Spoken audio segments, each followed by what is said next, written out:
Hey out there, this is Mitchell from Gamefront, and if you're like me and you grew up playing Smash Brothers on the couch with a bunch of buddies, chances are you're pretty excited for the announcement of PlayStation All-Stars Battle Royale.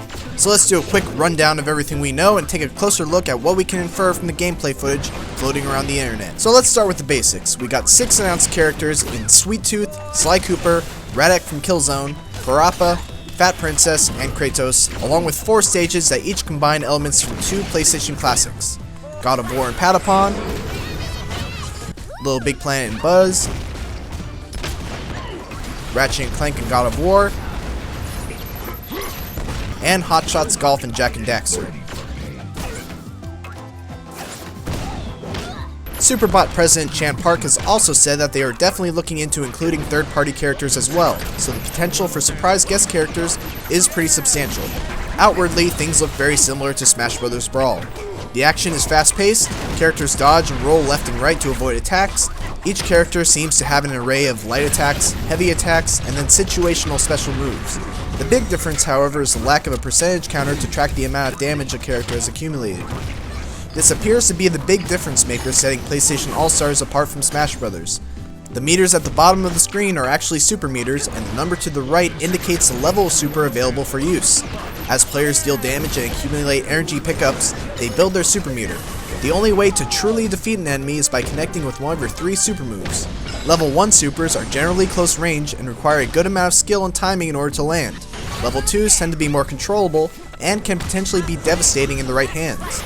If a player manages to save up all the way to a level 3 super, all other players pest prey to their respective video game gods. Level 3 supers are often screen clearing and controllable weapons of mass destruction that are very hard to get away from, much like Final Smash attacks from Super Smash Bros. Brawl. As mentioned before, it seems like a super attack is truly the only way to score a kill on an enemy in Sony All-Stars. It doesn't even seem like knocking an enemy off the stage is an option, at least in the currently revealed levels. One of the most promising aspects so far of the game is in how the characters appear to play. Sweet Tooth is a slow bruiser capable of planting mines and using various Twisted Metal themed weapons like the shotgun, molotovs, and missiles. Sly Cooper is a speed star who also has the unique capability of turning invisible at will, and the trade-off for this ability though is that he's unable to block like all the other characters are.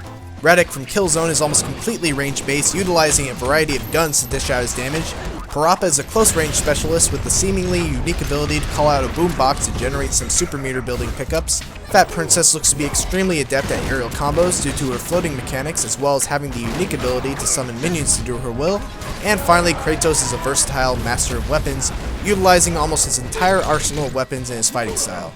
All in all, it's a promising first showing for PlayStation All-Stars Battle Royale, but looming concerns still remain. Personally, I'm not sure about how I feel about the idea of only being able to defeat enemies with super moves.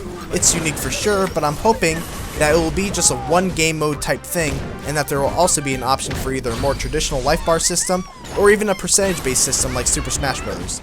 Smash Bros. Became such a huge hit because it was simultaneously appealing to both casual and core gamers alike. The gameplay was simple and easy enough for newbies to get into, but there was also incredible depth for those who wanted to play a little more seriously. If PlayStation All-Stars is able to find that balance as well, we may have a new heir to the Party Fighter throne.